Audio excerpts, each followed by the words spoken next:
السلام علیکم ورحمۃ اللہ وبرکاتہ، نحمده ونصلی علی رسولہ الکریم، اما بعد فاعوذ باللہ من الشیطان الرجیم، بسم اللہ الرحمن الرحیم، رب اشرح لی صدری ویسر لی امری واحلل عقدۃ من لسانی یفقہوا قولی۔ وَذَا النُّونِ إِذ ذَهَبَ مُغَاضِبًا فَظَنَّ أَن لَّن نَّقْدِرَ عَلَيْهِ فَنَادَىٰ فِي الظُّلُمَاتِ أَن لَّا إِلَٰهَ إِلَّا أَنتَ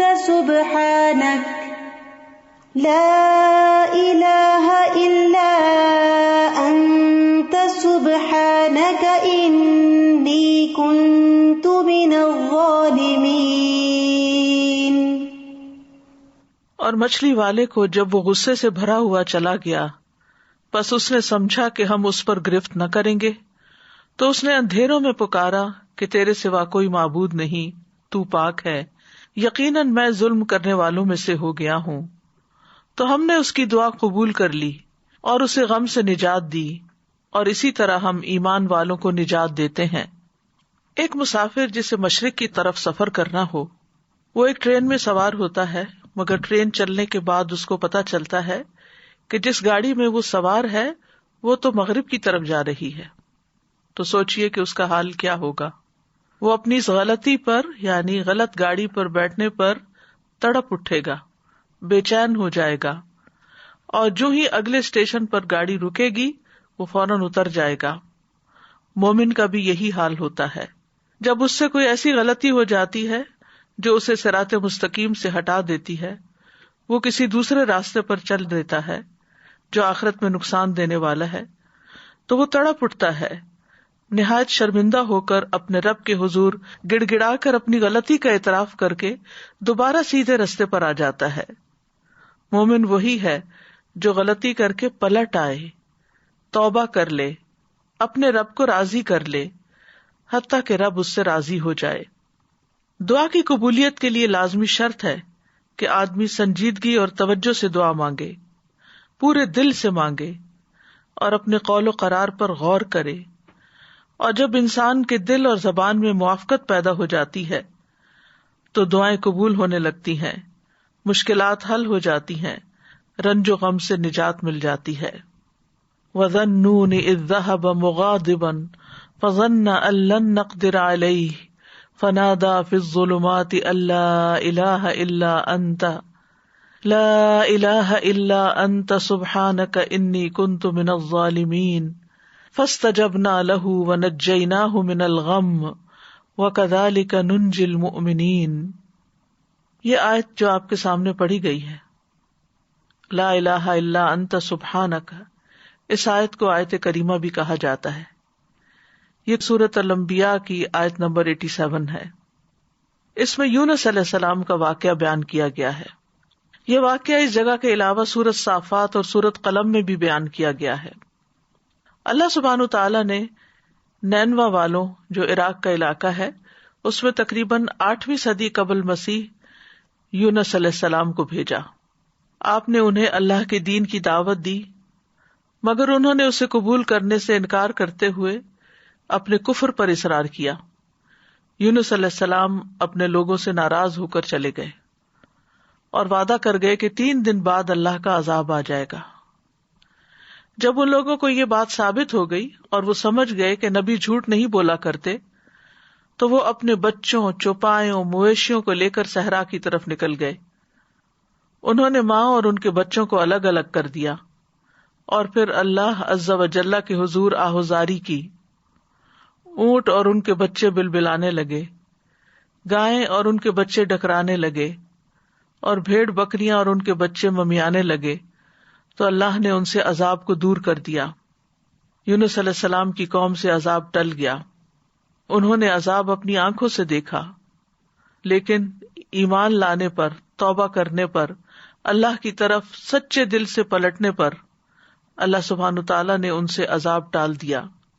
اللہ تعالیٰ کا فرمان ہے، فَلَوْلَا كَانَتْ قَرْيَةٌ آمَنَتْ فنفعها ایمانها الا قوم یونس لما آمنوا کشفنا عنہم عذاب الخزي فی الحیاۃ الدنیا ومتعناہم الی حین. سو کوئی ایسی بستی کیوں نہ ہوئی جو ایمان لائی ہو پھر اس کے ایمان لانے نے اسے نفع دیا ہو، یونس کی قوم کے سوا. جب وہ ایمان لے آئے تو ہم نے ان سے ذلت کا عذاب دنیا کی زندگی میں ہٹا دیا اور انہیں ایک وقت تک سامان دیا.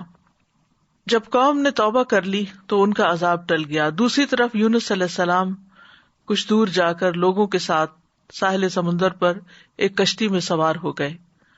جو ہی کشتی میں سوار ہوئے کشتی ڈگمگانے لگی اور لوگوں کو غرق ہونے کا خطرہ پیدا ہو گیا. تو انہوں نے قرعہ اندازی کی کہ ایک آدمی کو کشتی سے نکال دیں تاکہ اس کا بوجھ ہلکا ہو جائے. قرعے میں یونس علیہ السلام کا نام نکلا، مگر انہوں نے اپنے آپ کو کشتی سے نکالنے سے انکار کر دیا. انہوں نے دوبارہ قرعہ اندازی کی، پھر آپ ہی کا نام نکلا، حتیٰ کہ جب تیسری بار قرعہ اندازی کی گئی تو پھر بھی آپ ہی کا نام نکلا. اللہ سبحانہ تعالیٰ کا اس سلسلے میں فرمان ہے فَسَاهَمَ فَكَانَ مِنَ الْمُدْحَضِينَ. پھر وہ قرعہ میں شریک ہوا تو ہارنے والوں میں سے ہو گیا، قرعہ ان کے نام نکل آیا. یہ دیکھ کر یونس علیہ السلام کھڑے ہو گئے، انہوں نے کپڑے اتارے اور دریا میں چھلانگ لگا دی. ابن مسعود رضی اللہ عنہ کہتے ہیں کہ اللہ سبحانہ تعالیٰ نے بحر اخضر سے ایک مچھلی کو بھیجا جو دریاؤں کے پانی کو پھاڑتی ہوئی پہنچی. اس نے اس وقت یونس علیہ السلام کو نگل لیا جب انہوں نے کشتی سے چھلانگ لگائی تھی. یعنی جو ہی انہوں نے سمندر میں چھلانگ لگائی فوراً ہی مچھلی نے ان کو ہڑپ کر لیا. اللہ سبحانہ تعالیٰ نے اس مچھلی کی طرف وحی نازل فرمائی تھی کہ تو نے یونس علیہ السلام کے گوشت کو نہیں کھانا، نہ ہی ہڈی کو نقصان پہنچانا ہے، کیونکہ یونس تیرے لیے رزق نہیں بلکہ تیرا پیٹ اس کے لیے محض قید خانہ ہے. دیگر آیات میں بھی اس واقعے کی تفسیر ملتی ہے.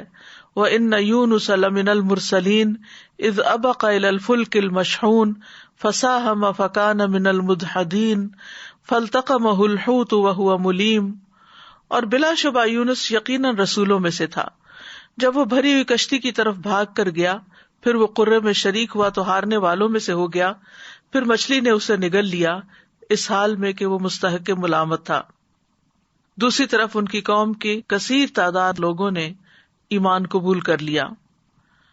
تو بہرحال اس آیت میں اللہ سبحانہ تعالیٰ خوبصورت انداز میں یونس علیہ السلام کا قصہ بیان کرتے ہیں. وَذَنُّونَ، اور نون والا. نون عربی میں کہتے ہیں ہوت کو، یعنی مچھلی کو. اس کی جمع ہوتی ہے نینان اور انوان. اور ان کا نام یہ کس لیے پڑا؟ کیونکہ مچھلی نے آپ کو نگل لیا تھا اور اس نے تو اللہ کے حکم سے ہی نگلا تھا. تو اللہ سبحانہ تعالیٰ نے اپنے بندے یونس علیہ السلام کو خوبصورت ذکر اور اچھی تعریف کے ساتھ یاد کیا اور کہا کہ اور مچھلی والا، یعنی یہ بھی ایک پیار کا انداز ہے. اذ ذهب مغاضبا، جب وہ غضبناک ہو کے نکلا یعنی اپنی قوم سے ناراض ہو گیا.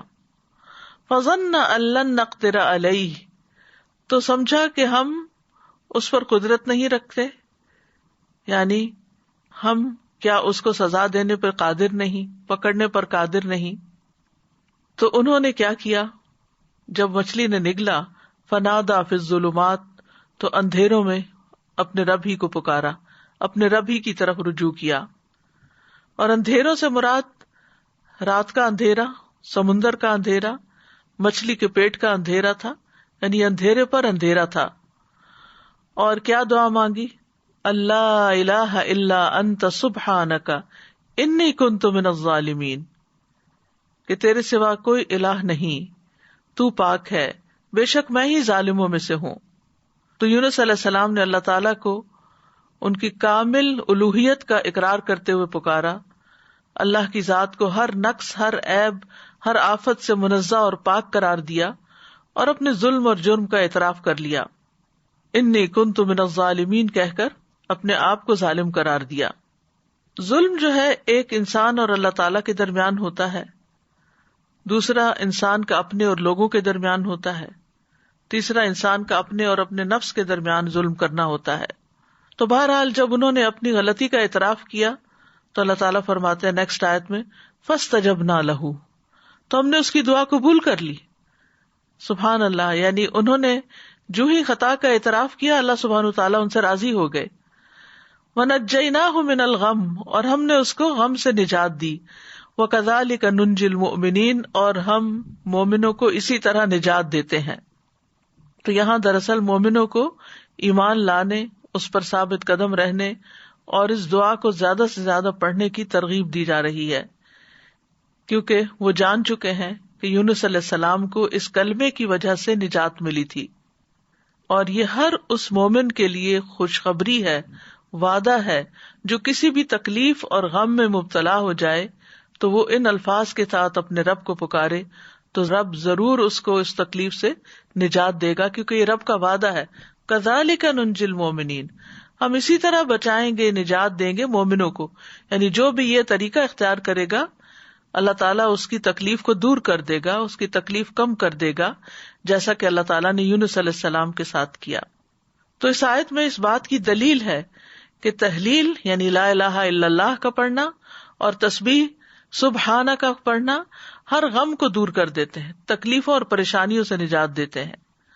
تو جو شخص اللہ کی کتاب پر ایمان لائے اس کے لیے یہی مناسب ہے کہ وہ اس دعا کو سختیوں میں اپنی پناہ گاہ بنائے اور خوشحالی میں اس کو اپنی سواری بنائے، اس وعدے پر بھروسہ کرتے ہوئے جو اللہ نے مومنوں کے ساتھ کیا ہے کہ وہ اس دعا کے پڑھنے والے کو قبولیت میں یونس علیہ السلام کے ساتھ ملا دیں گے. یعنی جیسے ان کو نجات ملی انہیں بھی مل جائے گی. یونس علیہ السلام سے ایک خطا ضرور ہوئی، لیکن انہوں نے اس کا اعتراف کیا تو اللہ سبحانہ تعالیٰ نے ان کو دوبارہ چن لیا. نبی صلی اللہ علیہ وسلم نے فرمایا کسی شخص کے لیے یہ کہنا جائز نہیں کہ میں یونس بن متیٰ سے بہتر ہوں، کہ میں نے وہ غلطی نہیں کی جو ان سے ہو گئی تھی. تو یہ یونس علیہ السلام کی دعا ہے، لا الہ الا انت سبحانک انی کنت من الظالمین. نبی صلی اللہ علیہ وسلم نے فرمایا ذوالنون کی دعا جب وہ مچھلی کے پیٹ میں تھے، یعنی لا الہ الا انت سبحانک انی کنت من الظالمین، جب بھی کوئی مسلمان کسی معاملے میں ان الفاظ کے ساتھ اپنے رب سے دعا کرے وہ دعا اس کے لیے ضرور قبول ہوگی. یعنی یہ دعا کی قبولیت کا ذریعہ بھی ہے. یہ دکھ دور کرنے والے کلمات ہیں.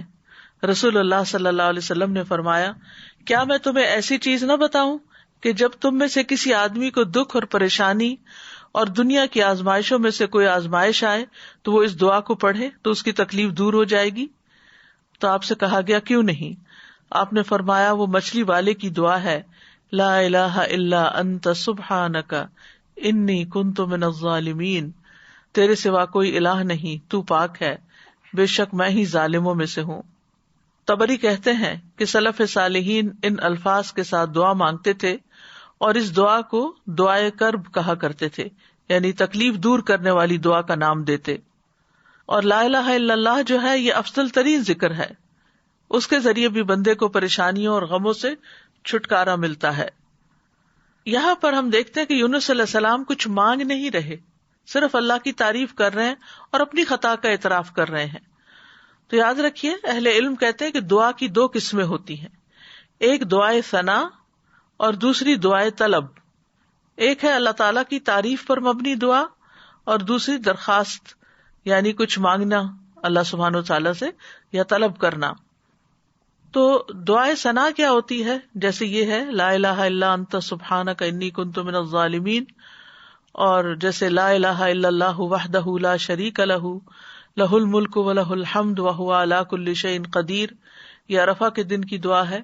اسی طرح ایوب علیہ السلام نے جو دعا کی تھی انی مسنی الضر وانت ارحم الراحمین، یہ بھی اللہ تعالیٰ کی حمد و ثنا ہے. اور دعائے طلب کیا ہے؟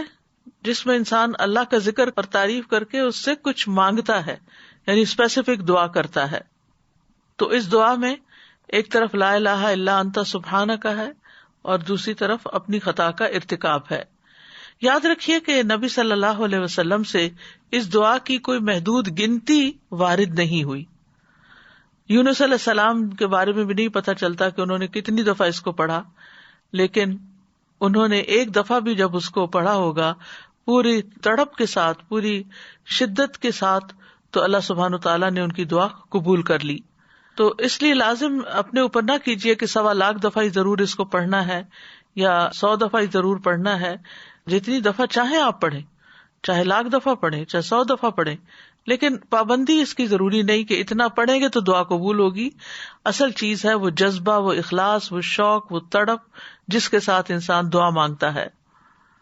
تو اس دعا کے اوپر آپ غور کریں تو اس میں سب سے پہلے لا الہ الا اللہ ہے جو کمال توحید کا بیان ہے، اور دوسرا پھر سبحانہ کا ہے جو کمال پاکیزگی کا اظہار ہے کہ اللہ تعالیٰ ہر عیب اور برائی سے پاک ہے، اور تیسرے اپنی غلطیوں کا اعتراف ہے.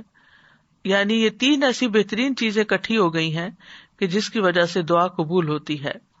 اور پھر اس میں ان چیزوں کو دراصل وسیلہ بنایا گیا ہے.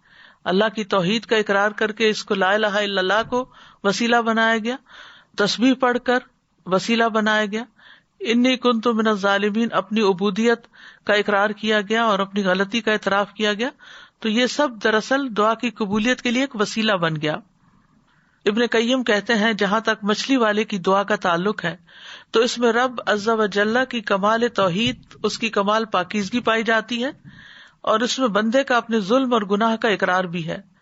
اور یہ مصیبت، پریشانی اور غم کے علاجوں میں سب سے مؤثر علاج ہے، اور حاجتوں کو پورا کرنے کے لیے اللہ سبحانہ تعالیٰ تک پہنچنے کا سب سے مؤثر وسیلہ ہے. اور یہاں پر توحید کی اقسام کا بھی ایک طرح سے ذکر ہے اور اقرار بھی ہے. توحید کا اقرار جو ہے یہ دراصل انسان کو رب کے آگے جھکا دیتا ہے. اس سے اللہ تعالیٰ کی عظمت کا احساس انسان کے دل میں آتا ہے، اور پھر تسبیح پڑھ کر انسان اللہ سبحانہ تعالیٰ کو انتہائی پاکیزہ قرار دیتا ہے جو کہ اس کے شایان شان ہے، اور اپنے اوپر غلطی کو لیتا ہے اور خود اپنے رب کی طرف رجوع کرتا ہے. اور اس میں ہم دیکھتے ہیں کہ بہت لطیف طریقے سے ظلم پر معافی کی درخواست ہے. انہوں نے اپنی ذات پر اپنے ظلم کا ذکر کیا، جو ظلم کی تیسری قسم ہے نا، یعنی ظلم اور انسان کا اپنا نفس. تو یاد رکھیے اپنے گناہوں کا اعتراف کرنا حاجات پوری کرنے کا سب سے افضل دروازہ ہے. اللہ عظیم ہے، کریم ہے، اس کے آگے مسکین بن جائیں، اس کے آگے فقیر بن جائیں، اور ساری قوتوں کا مالک، قدرت کا مالک اسی کو سمجھیں، اور پھر اپنے رب کو تڑپ کر پکاریں تو انشاءاللہ دعا قبول ہوگی، غم دور ہو جائیں گے، حاجات پوری ہو جائیں گی انشاءاللہ. ہم دیکھتے ہیں کہ سید الاستغفار جو ہے اس میں بھی انسان اپنی بندگی اور گناہوں کا اعتراف کرتا ہے اور اللہ تعالیٰ کی الوہیت کا.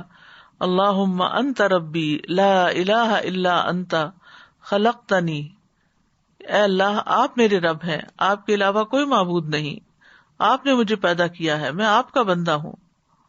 تو بہرحال اس میں یہ جو لا الہ الا اللہ ہے اس دعا کے اندر لا الہ الا انت، یہ ایمان کی افضل ترین شاخ ہے. حدیث میں آتا ہے ایمان کی 70 یا 60 سے اوپر کچھ شاخیں ہیں جن میں سب سے افضل لا الہ الا اللہ کہنا ہے. ایک اور جگہ پر آتا ہے افضل ذکر لا الہ الا اللہ ہے. سچے دل سے لا الہ الا اللہ پڑھا جائے تو آسمان کے دروازے کھل جاتے ہیں.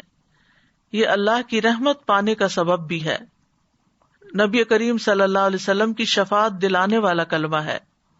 رسول اللہ صلی اللہ علیہ وسلم نے فرمایا قیامت کے دن میری شفاعت کی سعادت سب سے زیادہ حاصل ہوگی اسے جس نے لا الہ الا اللہ خلوص دل سے کہا. یعنی سب سے زیادہ میری شفاعت کی سعادت اس کو ملے گی جو سچے دل سے لا الہ الا اللہ کہتا ہے. پھر یہ لا الہ الا اللہ مصائب سے نجات دلانے والا کلمہ ہے. نبی صلی اللہ علیہ وسلم نے فرمایا جس نے لا الہ الا اللہ کہا تو ایک دن یہ کلمہ اسے مصیبتوں سے ضرور نجات دلائے گا، اس سے پہلے جو ہو چکا وہ ہو چکا. پھر جنت میں لے جانے والا کلمہ ہے من مات وهو يعلم انه لا الہ الا اللہ دخل الجنہ. جو شخص اس حال میں فوت ہوا کہ وہ جانتا تھا کہ اللہ کے سوا کوئی الہ نہیں، وہ جنت میں داخل ہوگا. ایک اور حدیث کے مطابق اس کلمے کی وجہ سے انسان کو آگ سے نکال لیا جائے گا، اور مرنے والے کو خاص طور پر اس کی تلقین کرنی چاہیے. نبی صلی اللہ علیہ وسلم نے فرمایا اپنے مرنے والوں کو لا الہ الا اللہ کی تلقین کیا کرو، کیونکہ جو شخص لا الہ الا اللہ پڑھتا ہے تو پھر جنت میں جانے سے اسے کوئی چیز روک نہیں سکتی. پھر سبحانہ کا جو ہے یہ تسبیح ہے. تسبیح سے تقدیر بدل جاتی ہے. اہل علم کا کہنا ہے میں نے قرآن میں تسبیح کو تلاش کیا تو میں نے ایک عجیب چیز پائی. میں نے پایا کہ تسبیح تقدیر کو ٹال دیتی ہے، جیسا کہ یونس علیہ السلام کے واقعے میں ہے۔ اللہ تعالیٰ فرماتے ہیں فلولا انہ کان من المسبحین للبث فی بطنہ الی یوم یبعثون، پھر اگر یہ بات نہ ہوتی کہ بے شک وہ تسبیح کرنے والوں میں سے تھا تو یقیناً اس کے پیٹ میں اس دن تک رہتا جس میں لوگ اٹھائے جائیں گے۔ یعنی اگر یونس علیہ السلام یہ تسبیح نہ پڑھتے تو قیامت تک مچھلی کے پیٹ میں رہتے۔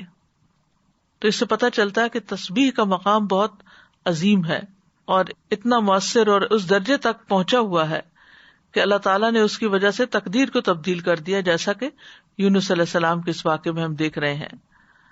داؤد علیہ السلام کے ساتھ پہاڑ اور پرندے بھی تسبیح کرتے تھے، ان کے ساتھ ساتھ دہراتے تھے۔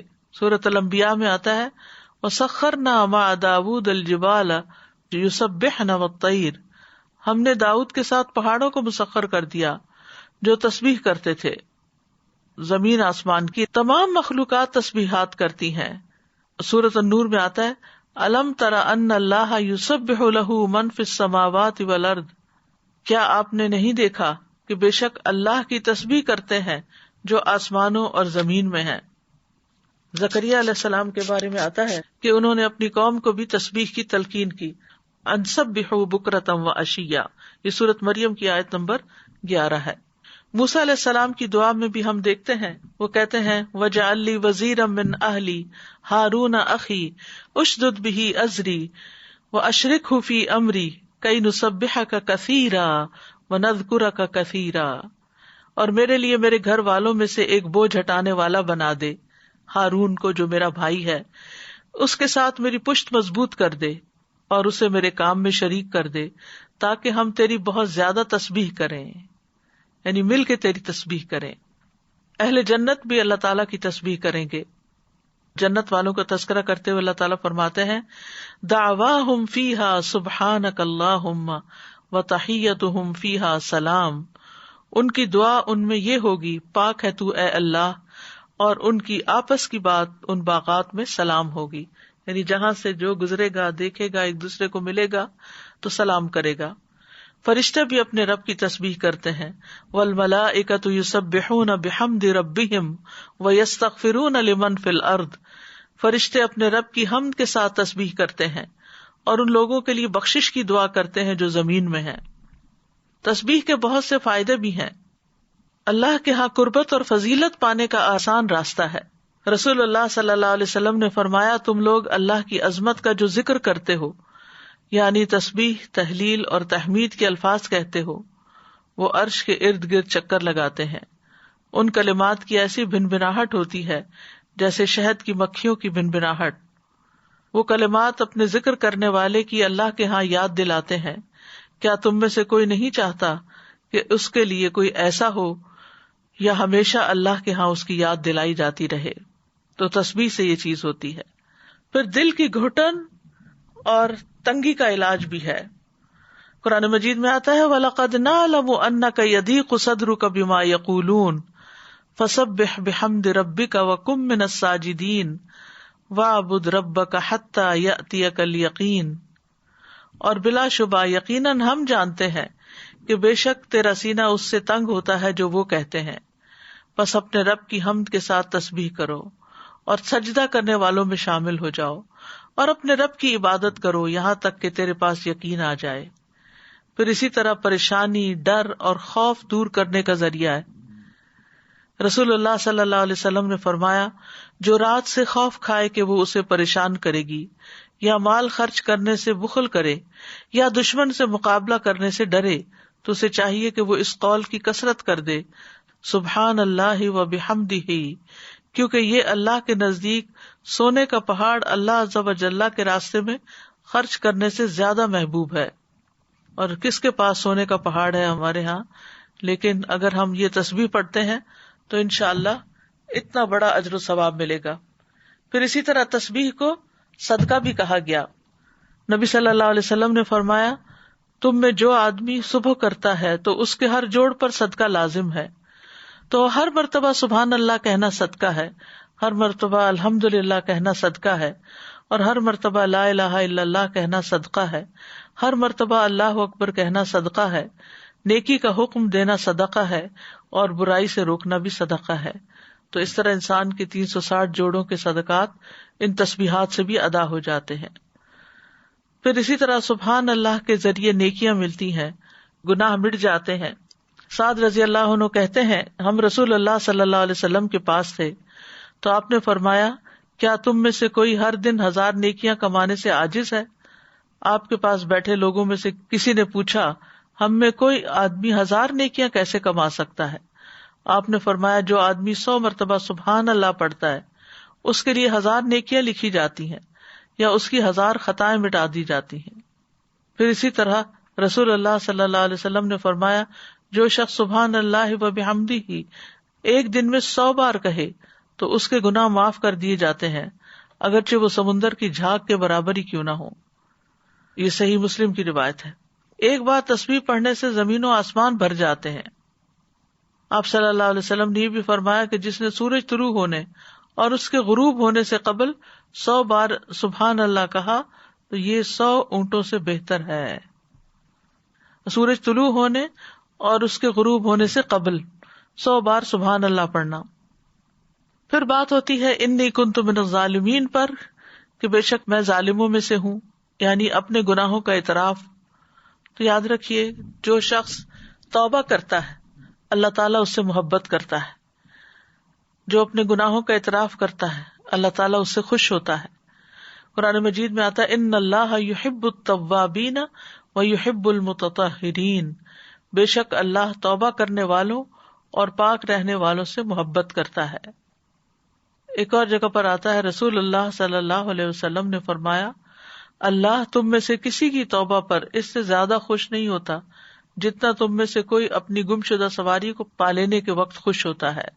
یعنی جس طرح تمہیں کھوئی ہوئی سواری اپنی مل جائے جنگل صحرا میں تو تم خوش ہو جاؤ گے کہ اب تمہاری زندگی کے بچنے کا سامان مل گیا، تو اسی طرح اللہ تعالیٰ اس سے بھی زیادہ خوش ہوتے ہیں جب کوئی شخص توبہ کرتا ہے۔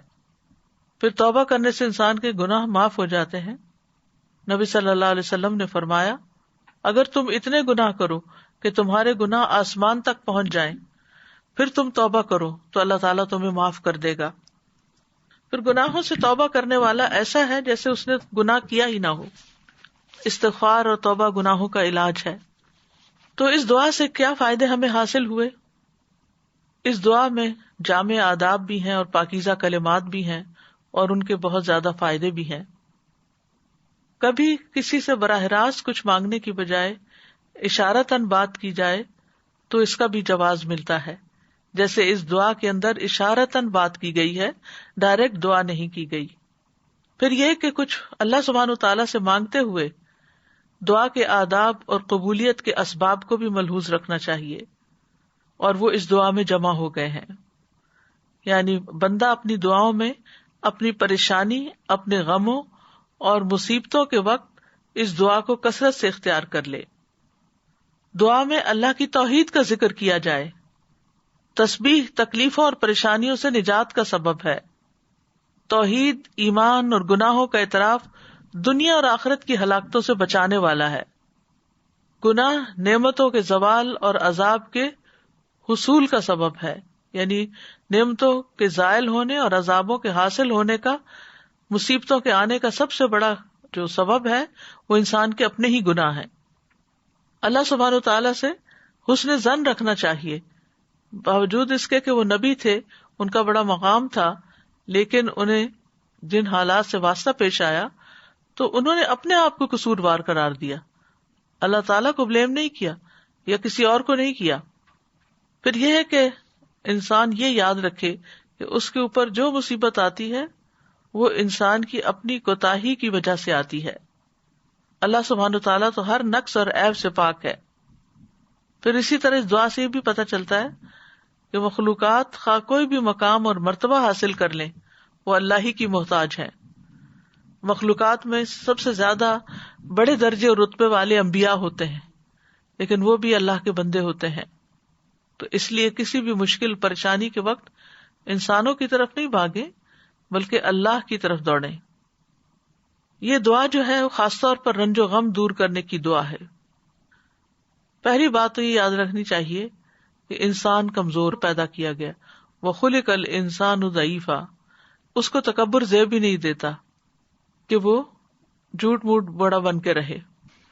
انسان اللہ کا محتاج ہے. یا ایھا الناس انتم الفقراء الی اللہ واللہ ھو الغنی الحمید. انسان کا اللہ کے سوا کوئی مددگار نہیں. وما لکم من دون اللہ من ولی ولا نصیر. تمہارے لیے اللہ کے سوا نہ کوئی دوست ہے نہ کوئی مددگار. پھر یہ کہ وَلِلَّهِ مُلْكُ السَّمَاوَاتِ وَالْأَرْضِ وَاللَّهُ عَلَى كُلِّ شَيْءٍ قَدِيرٌ.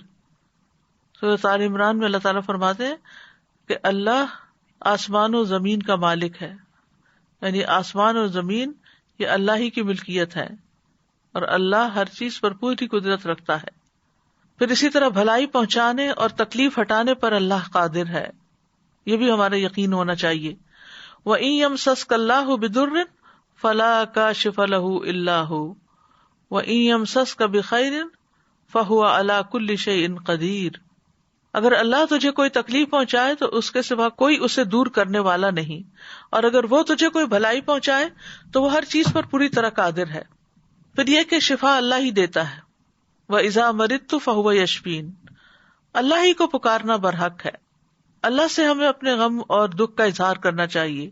جیسے یوسف علیہ السلام کے والد یعقوب علیہ السلام نے کہا انما اشکو بثی وحزنی الی اللہ. اپنے شکوے صرف اللہ ہی سے کرنے چاہیے اور ہر معاملے میں اللہ کی طرف بڑھنا چاہیے. نبی صلی اللہ علیہ وسلم نے فرمایا بے شک اللہ تعالیٰ فرماتا ہے میں اپنے بندے کے گمان کے ساتھ ہوتا ہوں جو وہ میرے ساتھ گمان رکھتا ہے. جب وہ مجھے یاد کرتا ہے میں اس کے ساتھ ہوتا ہوں، اور اگر وہ مجھے اپنے دل میں یاد کرے تو میں بھی اسے اپنے دل میں یاد کرتا ہوں. اگر وہ مجھے بھری محفل میں یاد کرے تو میں اسے اس سے بہتر محفل میں یاد کرتا ہوں. اگر وہ میری طرف ایک بالشت آئے تو میں اس کی جانب ایک گز نزدیک ہوتا ہوں. اگر وہ مجھ سے ایک گز قریب ہو تو میں اس سے 2 گز قریب ہوتا ہوں. اگر وہ میری طرف چلتا ہوا آئے تو میں دوڑتا ہوا اس کے پاس جاتا ہوں. یعنی اس کا مطلب کیا ہے؟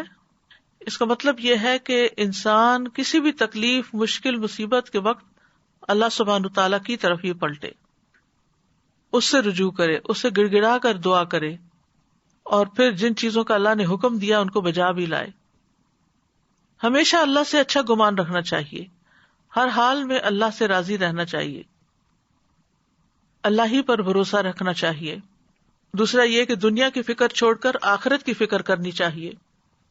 نبی صلی اللہ علیہ وسلم نے فرمایا جو اپنے غموں کو ایک ہی غم بنا لے یعنی آخرت کا غم تو اللہ دنیا کے غموں سے اسے کفایت کرے گا. حدیث میں یہ آتا ہے جس شخص کا مقصد اور اس کی حرص دنیا ہو وہی اس کا ہدف بن جائے اور اسی کی نیت وہ کرتا ہو تو اللہ تعالیٰ اس کی آنکھوں کے سامنے اس کا فقر و فاقہ کر دیتے ہیں، اس پر اس کے معاملات بکھیر دیتے ہیں اور اس کو اس سے اتنا ہی ملتا ہے جو اس کے لیے لکھ دیا گیا ہو. اور جس شخص کا مقصد اور اس کی حرص آخرت ہو اور وہی اس کا ہدف بن جائے اور اسی کی نیت کرتا ہو تو اللہ تعالیٰ اس کے دل میں غنا ڈال دیتے ہیں اور اس کے معاملات کو یکجا کر دیتے ہیں اور دنیا اس کے پاس ذلیل ہو کر آتی ہے. تیسرے یہ کہ اجر پر نظر رکھنی چاہیے. نبی صلی اللہ علیہ وسلم نے فرمایا مومن مرد اور عورت پر جسمانی یا مالی یا اولاد کی طرف سے مستقل پریشانیاں آتی رہتی ہیں یہاں تک کہ جب وہ اللہ سے ملتا ہے تو اس کا ایک گناہ بھی باقی نہیں رہتا. ایک اور حدیث میں آتا ہے کہ جتنی بڑی مصیبت ہوگی اتنا ہی بڑا اجر ہوگا، اور جب اللہ کسی قوم سے محبت کرتا ہے تو اس کو آزمائش میں مبتلا کر دیتا ہے. پھر یہ کہ مومن کے لیے ہر غم، تکلیف اور ڈپریشن بھی باعث اجر ہوتا ہے. نبی صلی اللہ علیہ وسلم نے فرمایا کسی مومن آدمی کے پاس جب کوئی تکلیف یا ایذا، بیماری یا رنج، یہاں تک کہ اگر اسے کوئی فکر ہی ہو تو اس سے اس کے گناہوں کا کفارہ کر دیا جاتا ہے.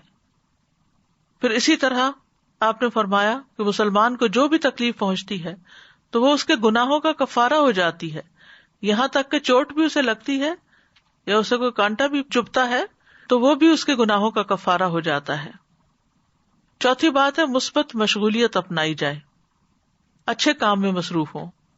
رسول اللہ صلی اللہ علیہ وسلم نے فرمایا وہ لوگ اللہ کو زیادہ محبوب ہیں جو دوسرے لوگوں کے لیے زیادہ فائدہ مند ہوں اور اللہ عز و جل کے ہاں سب سے زیادہ پسندیدہ اعمال یہ ہیں: نمبر 1 کسی مسلمان کو خوش کرنا، نمبر 2 اس سے کوئی تکلیف دور کرنا، نمبر 3 اس کا قرضہ چکانا، نمبر 4 اسے کھانا کھلانا، نمبر 5 اور مجھے کسی بھائی کی ضرورت پوری کرنے کے لیے اس کے ساتھ چلنا اس مسجد میں 1 مہینہ اعتکاف کرنے سے زیادہ محبوب ہے، اور جس نے اپنے غصے کو روک لیا اللہ اس کی خامیوں پر پردہ ڈال دے گا۔ پھر دوسروں کی پریشانیاں حل کرنے سے انسان کی اپنی پریشانیاں دور ہوتی ہیں۔ حدیث میں آتا ہے جو اپنے بھائی کی مدد میں لگا رہتا ہے اللہ اس کی مدد میں لگ جاتا ہے۔ 5ویں چیز ہے کثرت سے اللہ کا ذکر کرنا، کیونکہ اللہ کے ذکر سے دلوں کو اطمینان ملتا ہے، غم دکھ پریشانیاں دور ہوتی ہیں۔ اللہ کا ذکر زندگی دیتا ہے، ذکر سے قوت ملتی ہے۔ اللہ کا ذکر پریشانی سے نجات کا باعث بنتا ہے، شیطانی حملوں سے بچاؤ کا مضبوط قلعہ ہے۔ ذکر کے کچھ فائدے امام ابن قیم نے اپنی کتاب الوابل الصیب میں کیے ہیں۔ نمبر 1 یہ شیطان کو بھگا دیتا ہے، اس کا قلع کما کرتا ہے، اس کی قوت کو توڑ دیتا ہے۔ نمبر 2 یہ رحمان عز و جل کو راضی کرتا ہے۔ نمبر 3 یہ دل سے غم اور پریشانی کو دور کرتا ہے۔ نمبر 4 یہ دل کے لیے فرحت، مسرت اور خوشی کھینچ لاتا ہے۔ نمبر 5 یہ دل اور جسم کو طاقت بخشتا ہے۔ نمبر 6 یہ دل اور چہرے کو منور کرتا ہے۔ نمبر 7 یہ رزق کو کھینچ لاتا ہے۔ نمبر 8 یہ ذکر کرنے والے کو روب، حلاوت اور تازگی کا لباس پہناتا ہے۔ تو یہ ہے کچھ فائدے جو انہوں نے مشاہدات سے اخذ کیے ہیں۔ اس سے یہ پتہ چلتا ہے کہ پریشانیوں میں انسان کو اللہ ہی کی طرف رجوع کر کے اللہ ہی کے ذکر کی کثرت کرنی چاہیے، اور پھر نماز سے بھی مدد حاصل کی جائے، کیونکہ نماز سے مدد لینے سے خوف اور غم دور ہو جاتے ہیں۔ نماز اللہ سبحانہ وتعالیٰ کے قریب ہونے کا بہترین ذریعہ ہے۔ غم اور پریشانی میں نماز کا سہارا لینا چاہیے۔ نمازوں کی حفاظت کرنے سے اللہ کی حفاظت ملتی ہے، خصوصاً فجر کی نماز کی حفاظت کرنے والا اللہ کی حفاظت میں ہوتا ہے۔ چاشت کی 4 رکعت پڑھنا دن بھر کے لیے کافی ہو جاتی ہیں۔ 7ویں چیز اس سے بڑی مصیبت کو یاد کرنا، یعنی جب کوئی مصیبت آئے تو سوچے کہ اس سے بڑی بھی آ سکتی تھی، تو دل میں شکر پیدا ہوگا، اور جو شکر ادا کرتا ہے اللہ تعالیٰ اس کی نعمت کو محفوظ رکھتے ہیں اور اس کو اس سے بھی بہتر عطا کرتے ہیں۔ پھر یہ کہ اپنے سے نیچے والوں کو دیکھا جائے، انبیاء کی آزمائشوں تکلیفوں کے بارے میں جانا جائے، تاکہ ہمیں اپنی تکلیفیں بہت بڑی نہ لگیں۔ کرنے کے کچھ کام ہیں، ایک تو یہی آیت کریمہ ہے، پھر دوسری اللہ اللہ ربی لا اشرک بہ شیئا، پھر لا الہ الا اللہ العظیم الحلیم، لا الہ الا اللہ رب العرش العظیم، لا الہ الا اللہ رب السماوات ورب الارض ورب العرش الکریم۔ پھر ہم و غم سے پناہ مانگنے کی دعا، اللہم انی اعوذ بک من الہم والحزن والعجز والکسل والبخل والجبن ودلع الدین وغلبۃ الرجال۔ اے اللہ میں تیری پناہ مانگتا ہوں دکھ، غم، عاجزی، سستی، بخل، بزدلی، قرض کے بوجھ اور لوگوں کے اپنے اوپر غلبے سے۔ انس بن مالک کہتے ہیں نبی صلی اللہ علیہ وسلم کو جب کوئی انتہائی پریشان معاملہ آتا تو آپ فرماتے یا حی یا قیوم برحمتک استغیث، اے زندہ اور اے قائم رہنے والے میں تیری رحمت کے وسیلے سے فریاد کرتا ہوں۔ اور اس دعا کو تو دعائے کرب کہا گیا ہے، یا دعوات المکروب جس کو کہتے ہیں۔